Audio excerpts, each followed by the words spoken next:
Hello everyone, I'm Brooke, registered dietitian and celiac specialist.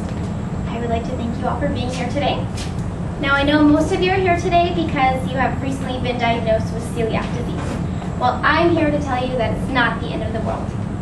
So first, let's briefly review a little bit of what exactly celiac disease is and what it does to your body. So celiac disease is a condition that damages the lining of the small intestine. It prevents it from absorbing the amount of nutrients that you need for your body to remain healthy. The damage is due to a reaction from consuming gluten. So if you have celiac disease and you consume gluten, your body reacts by damaging the villi in the small intestine. Now gluten is found mostly in wheat, barley, and rye, but it's also added to many, many foods. You'd really be surprised that it's a very popular additive. It gives food a rise and the form that you're wanting. So yes, what is villi? Well, villi is small finger-like projections on the lining of the small intestine that absorb nutrients. So on the left here, you can see a person that does not have celiac disease. This is the inside of their small intestine, the lining.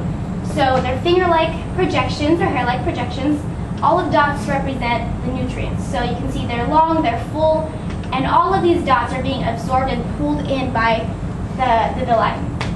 On the right is what your villi would look like if you consume gluten. So your villi is damaged, your immune system has damaged all of your villi, and it's cut down so you can see all of the nutrients, and only about half or less is consumed, is pulled in by these follicles. So the symptoms of celiac disease, which I'm sure a lot of you have maybe faced so far, are abdominal pain, constipation, diarrhea, nausea, vomiting, unexplained weight loss. Now, also, if you have just been recently diagnosed and it's a little bit late in having this disease, you could also experience many other side effects such as depression, anxiety, hair loss, and also you can experience those things if you don't get treatment for this disease. The only treatment is a gluten-free diet, so there's nothing else that you can do. Sorry to tell you that's the hard truth, but that's the only treatment that you can have to repair your villi and to remain healthy. So just to go over briefly a little bit of the things that you're going to be eating from now on and the things that you aren't. So the allowed foods are beans, fresh eggs, fruits and vegetables, potatoes, most dairy products, most meats, fish, poultry, corn, soy, and gluten-free flours. So because gluten is in wheat, barley, and rye, for the most part, flours are a big thing that you might even need to cut out completely from your diet. The only ones allowed are potato, bean, corn, soy, rice. You'll find some very interesting flours. So yeah. And your foods to avoid, unless these are labeled specifically as gluten-free: candy, bread, pasta, biscuits, beer, cereal, french fries, cakes and pies, and gravies. So the list is pretty extensive. How many of you have food here that you eat daily or one of your favorite foods to consume on this list? Yeah, it's pretty large. So for the most part, the only time that you can enjoy any of these are if they are gluten-free. And some of them are very different without gluten because of the form. So bread, the fluffiness that we love in bread, and the texture is changed significantly when there is no gluten, because gluten gives it that form and that fluffiness and that glue to hold everything together. So today we'll be making gluten-free cookies, and now you'll be able to experience your favorite treats and also know that you can still have good sweets that are gluten-free that taste almost exactly the same. So we'll go to the demonstration table. Don't eat, friend. Now, because these days actually a lot of stores and health foods are becoming really aware of gluten-free diets and people with celiac disease, there are many ready-made products that are gluten-free, such as bread, and today we'll be doing ready-made mix for our cookies. So I have a box of this ready-made mix. As you can see on the front, it says gluten-free chocolate chip cookies. Everything is in here that you need besides the chocolate chips. So chocolate is naturally gluten-free, but if you buy some popular products of ready-made chocolate chips, gluten can be added. So another important thing that you will have to start doing from now on is looking at all of the ingredients and everything that you eat, because gluten, like I said, the only treatment is living gluten-free, so you can't consume any gluten. So you have to become very aware with all of the products that you're eating and all of the ingredients. So I have my organic eggs and my chocolate chip cookies, my gluten-free. And these two products can be found at Trader Joe's, Whole Foods. I actually got the cookies at Whole Foods, and the gluten-free chocolate chip at Trader Joe's. So I also have unsalted organic butter, and this has been creamed for 3 minutes. So you start by adding the butter.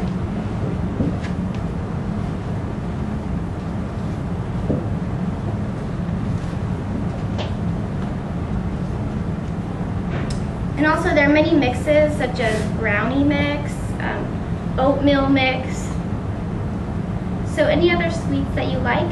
Just because you've been faced with this disease does not mean that you can't enjoy sweets that you love. And they still taste good. So you have the butter.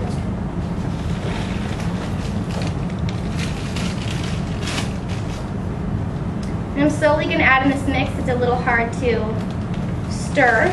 I don't know if you can tell from the bag, but you can see the difference in the mix. It doesn't look like a normal cookie mix that you'd find. It's a little more grainy. It also has some browns in it, just because there is no fluffiness of that white flour that is in normal cookies.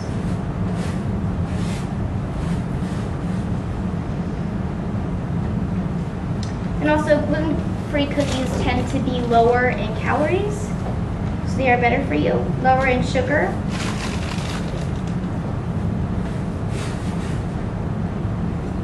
Mix this all up.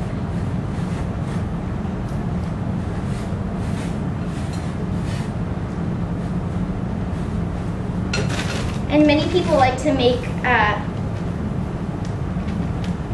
the cookies from scratch.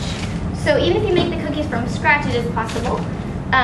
One of the key ingredients that you will become very familiar with in your journey with celiac disease is xanthan gum.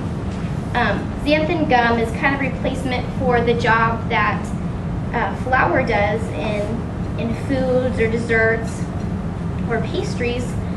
Xanthan gum kind of gives everything a form, just because there is no gluten to give that form that you usually have.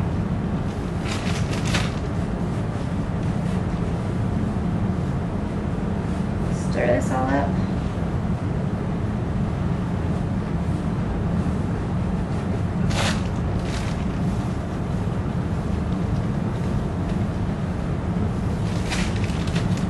I like to do the ready-made ones because or the ready-made mix because it's a lot quicker and it still tastes good. And sometimes the ingredients for gluten-free foods are pretty hard to find. Xanthan gum can be found at Whole Foods, but sometimes you might have to find it on the internet, order it in a bulk size on the internet, just because you'll be using it a lot. It's a very rare product. But like I said, because many big manufacturers are becoming more aware of this disease, things like that are found in products for gluten-free diets are becoming a lot more popular.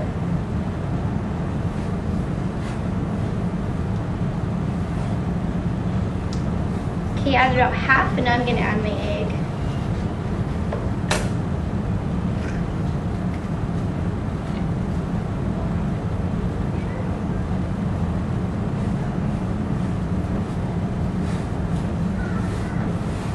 And I'm only using half of this recipe. The full recipe makes about 100 cookies, so I don't think we'll need that many.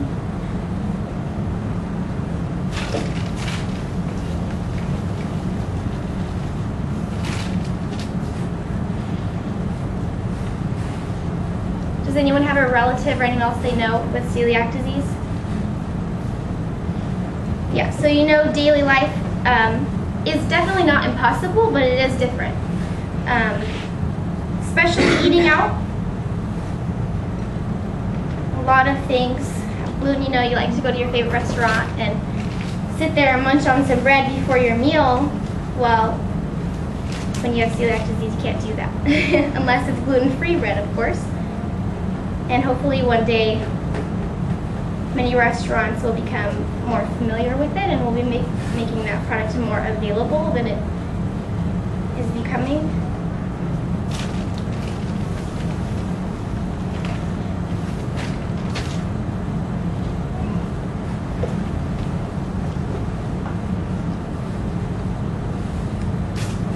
Mix this all up.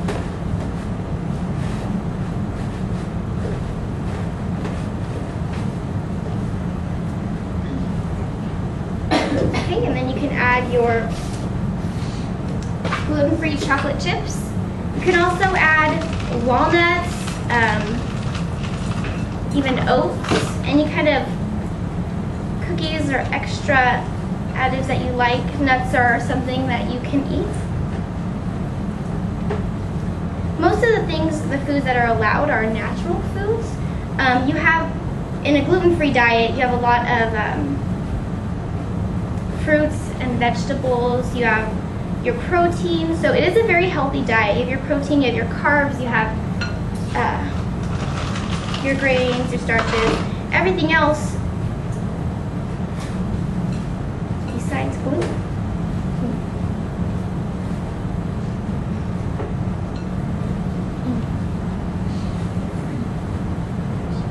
Okay, so we can add a little bit more. So once everything is ready and added into your mix, you're going to put the dough in the fridge for about 1 to 2 hours. And that just gives it a hold. And so right after those 1 to 2 hours and everything's pretty thick, that's when you ball it up and you'll put it onto your pan and cook it right away. You bake your cookies at 375 for about 6 to 8 minutes. And the reason that refrigerating is so important is so that it has that form. If you don't refrigerate it before, your cookies will be very flat. It'll be like mini pancakes. So the refrigeration is very important just so the cookies can be in the cookie form and nice and fluffy. So today I hope you realize that you can still enjoy a good diet and enjoy all of your favorite sweets even with celiac disease. So thank you for coming today and enjoy your cookies.